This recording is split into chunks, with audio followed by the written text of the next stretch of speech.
What's up et catch addicté, bienvenue dans cette nouvelle vidéo, c'est Jimbo et je serai votre commentateur aujourd'hui. Et aujourd'hui mes chers amis catch addicts, on se retrouve pour les résultats du WoW du 21 mars 2022, l'avant-dernier WoW avant WrestleMania 38. Mais sur ce, trêve de blabla, let's go!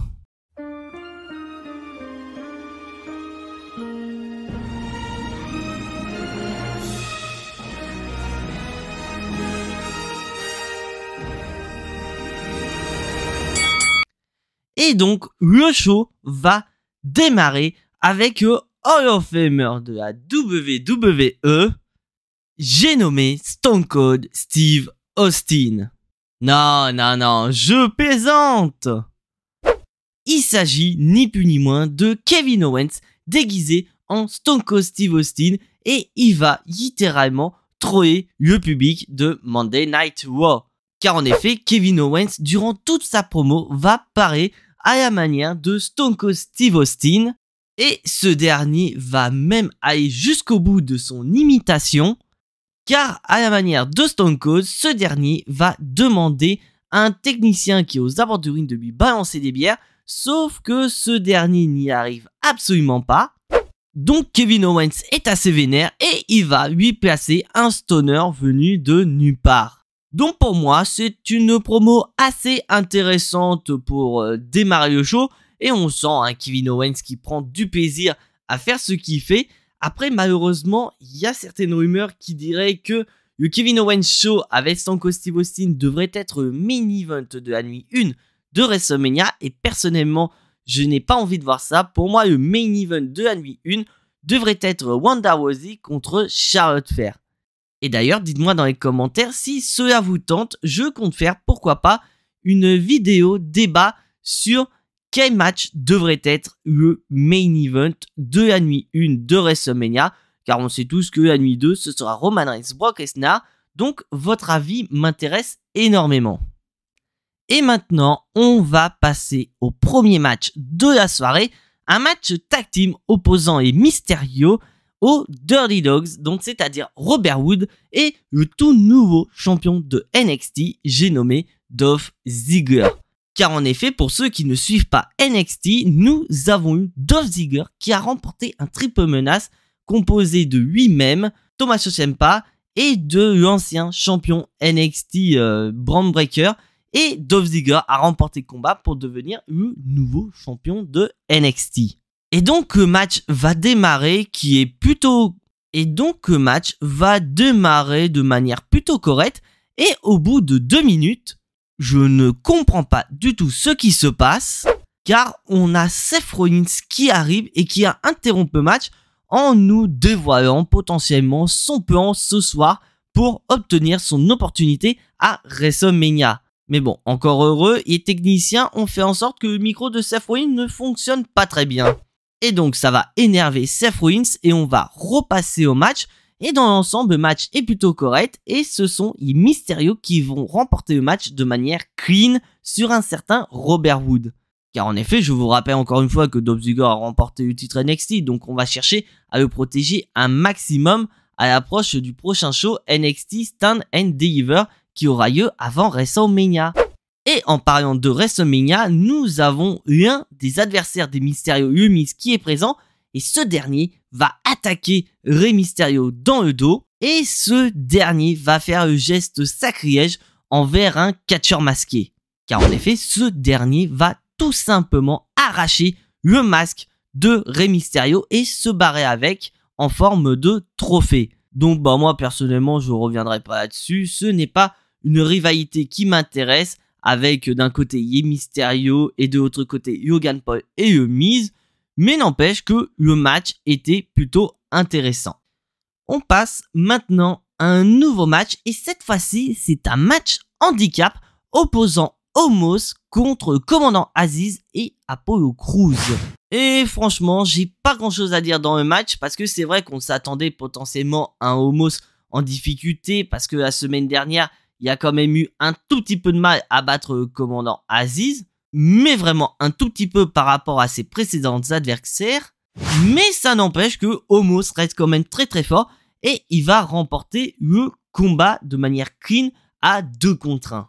Et après ça, Omos, il va prendre le micro et il dit très clairement qu'il veut son match à WrestleMania et il invite le roster à venir et affronter à WrestleMania. Donc c'est vrai qu'on s'attendait tous, pourquoi pas, à un Omos dans la bataille royale en l'honneur d'André Géant. Sauf que le problème, c'est que la bataille royale en l'honneur d'André Géant, on ne sait pas s'il y aura lieu tout simplement parce qu'on n'en parle absolument pas. Et surtout, selon certaines rumeurs, Omos pourrait affronter un certain Bobby Lashley à WrestleMania. Sauf bien sûr, ce sont que des rumeurs parce que je vous rappelle que Bobby Lashley est avant tout blessé depuis le Royal Rumble et qui a été écarté suite à la perte de son titre à Elimination Chamber. Donc c'est vrai que j'aurais un petit peu de mal à voir Bobby Lashley revenir et confronter Omos.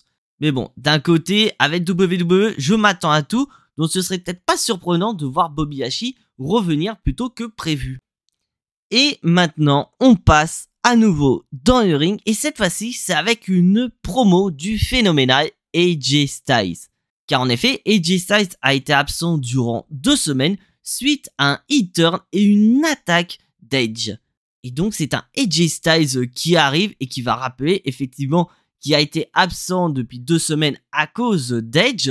Mais on a avant tout un AJ Styles très revanchard et qui veut pas discuter, il veut pas attendre WrestleMania, il veut laminer la gueule d'Edge, donc il invite ce dernier à venir dans le ring pour régler enfin ses comptes.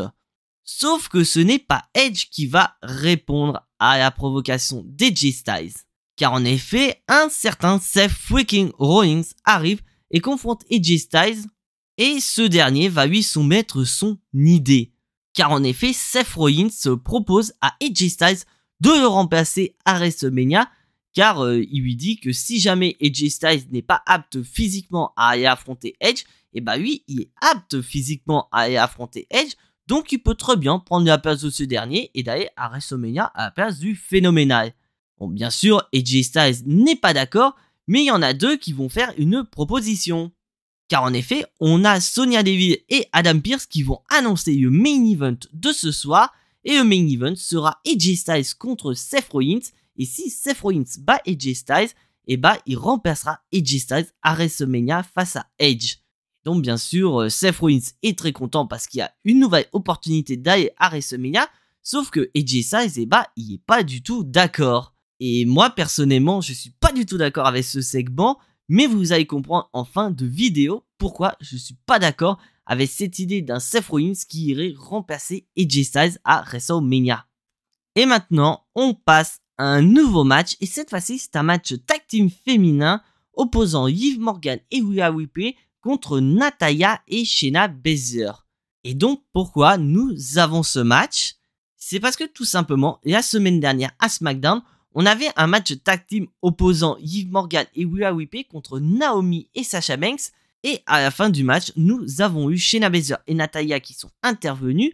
Et grâce à cette intervention, elles ont réussi à intégrer le match, transformant le triple menace, qui était de base un match une équipe contre une équipe, en Fatal 4-Way. Et donc, on va passer au match. Donc, le match en soi est plutôt correct. Et à un moment donné, on va avoir Carmella qui va débarquer et qui va aller se perdre auprès de son petit ami Corey Graves. Car en effet, je ne vous l'ai pas dit avant, mais en backstage, nous avons eu une confrontation entre les 2 championnes parce que Zelina Vega est très sérieuse dans l'idée de défendre son titre quand même contre 3 équipes à WrestleMania, qu'elles ont 3 chances sur 4 de perdre leur titre. Et de l'autre côté, on a Carmella qui s'en fout littéralement.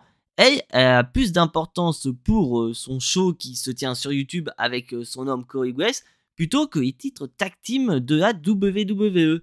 Et donc cela ne va pas plaire à Zelina Vega et elles vont se taper sur la gueule. Et donc cela va pas entraîner d'incidence sur un match car c'est Shayna Baszler et Natalya qui vont remporter le combat de manière hyper clean. Donc franchement, je comprends pas WWE avec vos projets parce qu'à un moment, on avait Liv Morgan et Rhea Ripley qui se relançaient, pourquoi pas sur une course pour un titre, et que là, elles perdent contre Shayna Baszler et Natalya de manière clean, ça pose vraiment beaucoup de problèmes. Et en parlant des championnes, et bah Zelina Vega va débarquer, elle va s'en prendre à Rhea Ripley et Liv Morgan, et de l'autre côté, Carmella va s'en prendre à Shayna Baszler et Natalya. Et bien sûr, suite à ce qui s'est passé en backstage, on s'attendait peut-être à ce que Zelina Vega et Carmella se tapent sur la gueule, et bah non, elles vont tout simplement se réconcilier.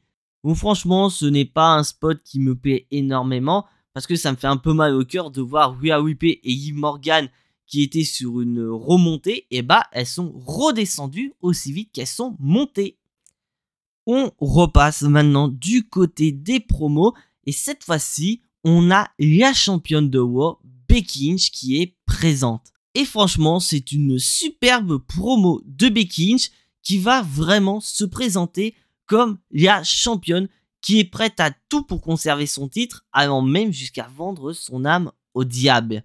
Et franchement, c'est génial comme promo. Et on voit un petit peu une Becky Lynch qui tient réellement à sa ceinture, qui va faire presque une référence au Seigneur des Anneaux avec Mon Précieux.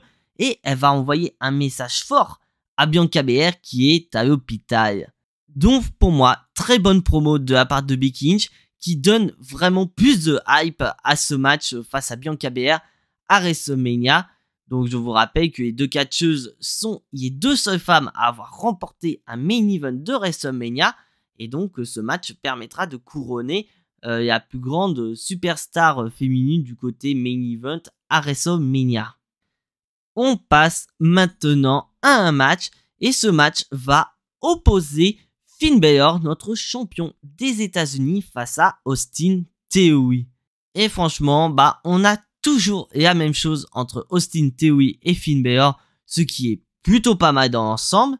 Mais à noter que cette fois-ci, nous avons un commentateur spécial qui est ni plus ni moins que l'adversaire d'Austin Theory à WrestleMania, c'est-à-dire Pat McAfee. Et donc, durant le match, Pat McAfee va distraire à plusieurs reprises Austin Theory, ce qui va permettre à Finn Balor de remporter le combat de manière clean. Et franchement, moi, ça me pose un problème sur ce match.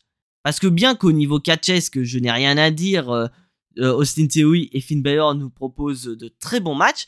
Mais le problème, c'est que Finn Balor, il est quand même champion des États-Unis et il passe carrément au second plan. Car ce qui est mis en premier plan dans ce segment, bah, c'est la rivalité entre Austin Theory et Pat McAfee pour WrestleMania. Et malheureusement, bah, Finn Balor il est dans le même cas que Seth Rollins, c'est-à-dire qu'il n'a pas de match à l'approche de WrestleMania. Et vous allez comprendre pourquoi je dis ça. On passe maintenant à un match tag team opposant nos champions Arcebo face à une des équipes challengeuses pour les titres, c'est-à-dire Alpha Academy. Car pourquoi je dis ça? C'est parce que tout simplement, on nous a annoncé qu'à WrestleMania, Arcebo défendront leur titre dans un triple menace face à Alpha Academy et les Street Profits.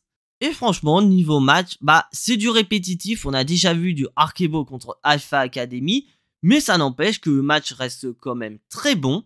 Et le match va donc se terminer par une victoire de nos champions par équipe Arcebo. Mais, nous avons Otis qui va attaquer Riddle et ce dernier va être secouru par Angelo Dawkins et Montez Ford, les Street Profits. Mais malheureusement pour Riddle, ce dernier va se faire littéralement casser la gueule par Montez Ford et Angelo Dawkins.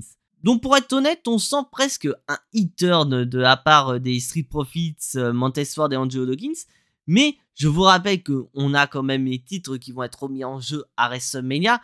Donc je pense qu'ils sont plus dans la mentalité, voilà, il n'y a pas d'amis, il n'y a pas d'ennemis qui tiennent. Il y a que les titres qui ont de l'importance. Et peu importe contre qui ils vont à WrestleMania, ils veulent repartir avec les titres de champion tag team de Raw. Et d'un autre côté, moi, ça me fait plaisir de voir Alpha Academy encore pour la course au titre, car j'aime bien le personnage de Chad Gable, et j'ai bien aimé l'évolution d'Otis depuis plusieurs mois, donc c'est vrai que ça m'aurait un peu embêté de ne plus voir Alpha Academy en course pour les titres tag team de Raw. Et maintenant, on va passer au main event de la soirée, le match opposant AJ Styles à Seth Rollins. Et je vous rappelle, mes chers amis catch addicts, que si Seth Rollins bat AJ Styles dans le main event, il remplacera ce dernier face à Edge à WrestleMania. Et pour être honnête, on va parler du match. C'était une dinguerie. J'ai kiffé ce match. Et franchement, voir AJ Styles, Seth Rollins dans le ring, c'était tout simplement phénoménal. Mais malheureusement pour Seth Rollins, au moment où AJ Styles allait remporter le combat avec son phénoménal forearms, ce dernier se fait attaquer par Edge, causant ainsi une disqualification de Seth Rollins et donc une victoire d'AJ Styles. Et donc malheureusement, Seth Rollins a perdu sa dernière opportunité pour aller à WrestleMania. Et donc suite à la décision de l'arbitre, Seth Rollins pète un plomb, il dégomme tout sur son passage et ce dernier va prendre le micro. Et là, on a un Seth Rollins vraiment au désespoir qui va littéralement prendre Raw en otage tant qu'il n'aura pas son opportunité à WrestleMania. Donc pour moi, je n'ai rien à dire sur le main event au niveau catchesque. Après, voir Edge intervenir ne me dérange pas parce que plutôt dans la soirée, AJ Styles a demandé à Edge de ramener ses fesses pour qu'il règle leur compte une bonne fois pour toutes. Et je vous rappelle que Edge a tourné il y a 2 semaines. Donc avoir ce comportement de Edge qui arrive pile au moment où AJ Styles baisse sa garde ne me dérange absolument pas et qui va voler en plus l'opportunité de Seth Rollins d'aller à WrestleMania est plutôt correct.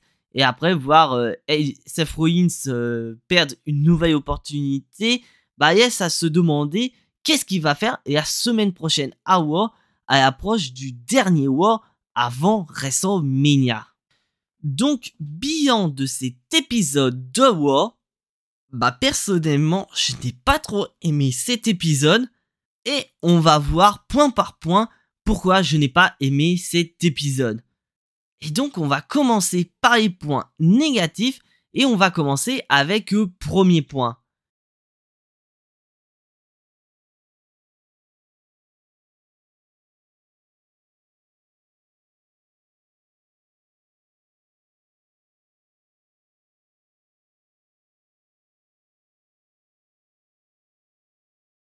Et deuxième point, c'est par rapport à l'utilisation de Seth Rollins à l'approche de WrestleMania.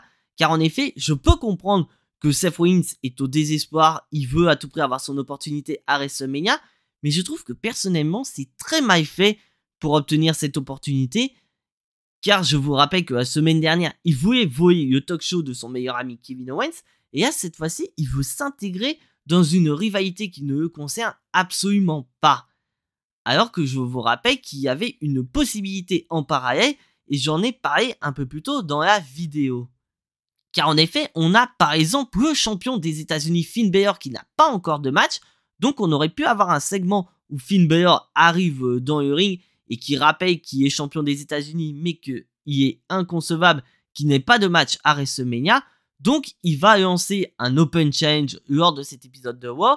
Certes, le titre des États-Unis n'est pas en jeu, mais le vainqueur de ce match obtiendra donc une opportunité au titre des États-Unis à WrestleMania.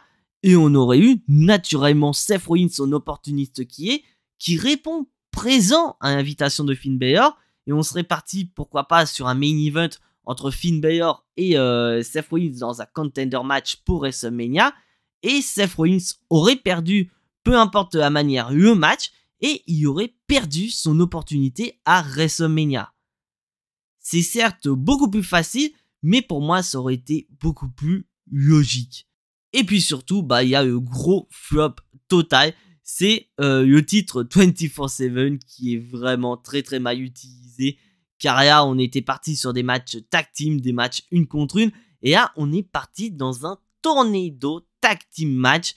Et franchement, ce n'était vraiment pas ouf. Mais, ce Raw n'est pas totalement mauvais, il y a également de très bons points. Donc déjà, niveau points, c'est par rapport au match. Parce que certes, je vous dis que les matchs sont très répétitifs, mais ça ne veut pas dire que les matchs sont répétitifs qui sont forcément mauvais. car on a de très bons matchs avec un très bon main event entre AJ Styles et Seth Rollins. On a un bon match tag team entre Arkebo et Alpha Academy. On a un bon match entre Finn Balor et Austin Theory. Donc ça ne veut pas dire que les matchs sont toujours les mêmes, que forcément ils sont mauvais. Et le troisième point, parce que oui, je comptais mettre main event entre Seth Rollins et AJ Styles qui est excellent en deuxième point. Donc on va mettre en troisième point déjà les promos, avec une bonne promo en début de show de la part de Kevin Owens. On a une promo plutôt correcte avec AJ Styles qui ne veut pas forcément discuter mais qui veut se taper. Et il y a promo de Becky Lynch qui est excellente. Donc ce Raw n'est pas que mauvais, il y a quand même des bons points, sauf que malheureusement ces bons points ne permettent pas de faire passer ce Raw de mauvais à bon. Pour moi, c'est un Raw mauvais, alors qu'on est quand même à 2 semaines de WrestleMania, dont WWE devrait se bouger le cul pour nous hyper WrestleMania. Donc WWE nous ont annoncé que la semaine prochaine, on aura une collision entre Roman Reigns et Brock Lesnar. On aura Alpha Academy contre les Street Profits et on aura un match opposant l'équipe des Babyface du côté féminin avec Rhea Ripley, Liv Morgan, Naomi et Sasha Banks, et de l'autre côté l'équipe des Heels avec nos championnes Carmella et Zelina Vega qui seront en équipe avec Shayna Baszler et Natalya. Et j'ai failli oublier, mes chers amis catch addicts, on a eu une nouvelle publicité pour l'arrivée de Veer Mahal, et cette fois-ci, la WWE nous ont donné une date, car ce dernier démarrera le 4 avril 2022, c'est-à-dire au Raw le plus important de l'année, c'est-à-dire le Raw après WrestleMania. Donc est-ce que WWE va tenir parole et que Veer Mahal va débarquer après avoir eu des spots publicitaires depuis le mois d'octobre 2021? On verra ça ensemble. Et voilà, c'est tout pour ces résultats de Raw. Si bien sûr tu n'es pas abonné à la chaîne, je t'invite bien sûr à t'y abonner, à activer la petite cloche pour être notifié des prochaines, et lâche surtout ton plus gros pouce bleu qui fait énormément plaisir à la chaîne. Donc, on se retrouve prochainement pour une toute nouvelle vidéo, mais en attendant, soyez tous très très fiers d'être des catch addicts. C'était Jimbo, et à la prochaine.